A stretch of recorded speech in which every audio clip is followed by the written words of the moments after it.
चाहिँ हामी ट्रेकिङ यात्रा सकेर यो चाहिँ तपाईँको बेस क्याम्प हो।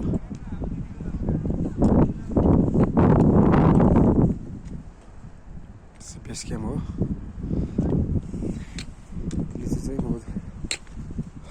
पार गरेपछि यो चाहिँ बेस क्याम्पमा फर्कँदै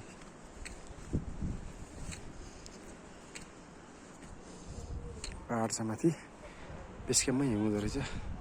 मामा के छ ठिकै छ? यो चाहिँ बेस क्याम्पमा चाहिँ खासै धेरै घर चाहिँ रहन्छ। मान्छेले टेन्ट सेन्ट टाँगे पनि बस्दो रहेछ बाहिर। यति हो, 2-4 घर मात्रै रहेछ। यतातिर चाहिँ हिमालहरू चाहिँ पुरै हिउँनै पर्दो रहेछ है।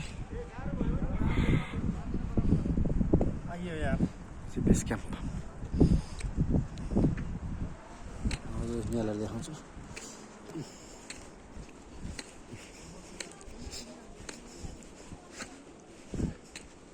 चिस्याङ, मनाङको चिस्याङ गाउँपालिका खाङसार राष्ट्रिय चौकी पनि रहेछ। त्यो चाहिँ बेस क्याम्प नाम चाहिँ होइन। बसिराख्नु भएको छ। यहाँ होटलहरू पनि छ होइन। होटलहरू चाहिँ यस्तो छ है। यो चाहिँ हेल्पोस्ट रहेछ। अगाडि घोडा चलाउनुवाला कुन चाहिँ हो?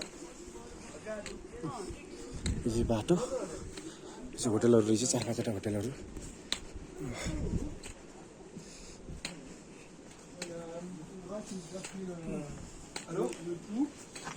बेस क्याम्प त्यसले चाहिँ बेस क्याम्प हेरेछ।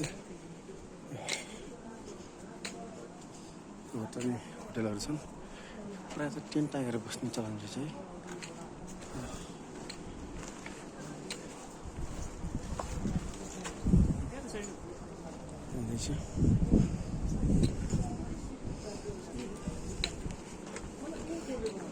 त्यो चाहिँ केटा गयो क्या अरे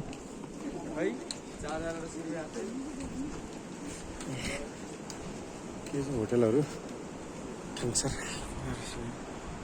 होटलहरू रहेछ।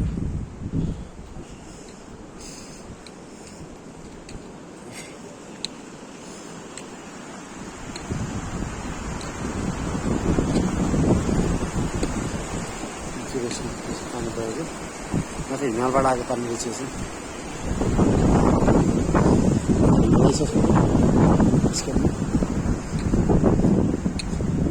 जाँदैछु। यो पनि छ होटलै रहेछ। कस्टली चाहिँ कस्टली रहेछ।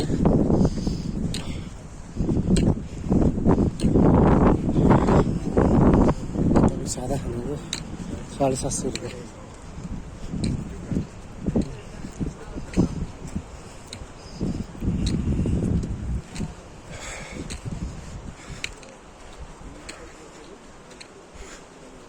बेस क्याम्प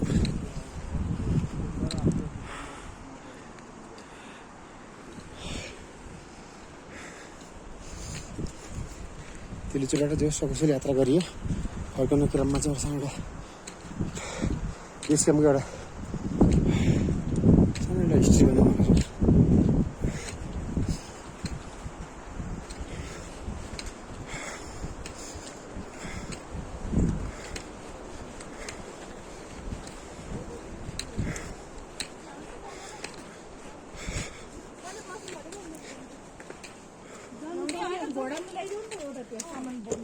सामान बोक्नु त मान्छे एउटा छ।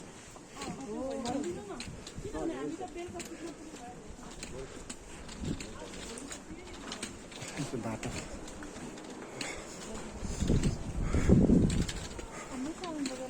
होटलहरू चाहिँ अब यहाँ चाहिँ बेसकिमबाट सिरी खर्कको यात्रा हुन्छ। लगभग 4 घन्टाको पैदल यात्रापछि सिरी